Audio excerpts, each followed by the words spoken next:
Alors, on va commencer avec les orateurs des groupes, avec Fiona Lazare pour La République En Marche. Merci Madame la Présidente. Monsieur l'inspecteur général, la Haute Autorité de Santé joue un rôle important pour améliorer la qualité de notre système de santé et assurer à chacun un accès durable et équitable à des soins aussi sûrs et efficaces que possible.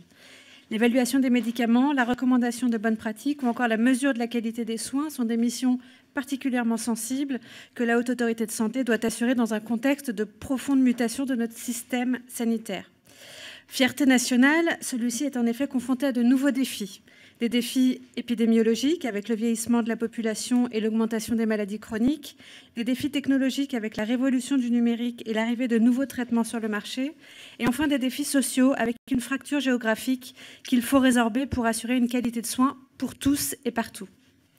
La Haute Autorité de Santé a donc un rôle important à jouer, d'une part pour préserver ce qui fait la force de notre système de santé, mais aussi pour contribuer à le moderniser afin qu'il réponde mieux aux enjeux de notre temps.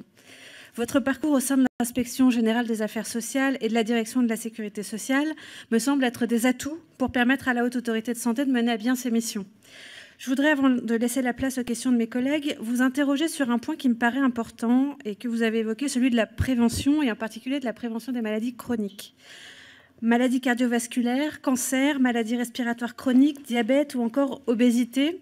La recrudescence de ces maladies s'explique, on le sait, notamment par nos modes de vie. Le tabagisme, l'alcool, la sédentarité ou encore la malbouffe sont des facteurs de risque extrêmement importants et certaines études estiment leur impact sur la durée de vie à 6 ans en moyenne. Alors vous avez parlé beaucoup de prévention, vous avez également parlé d'innovation.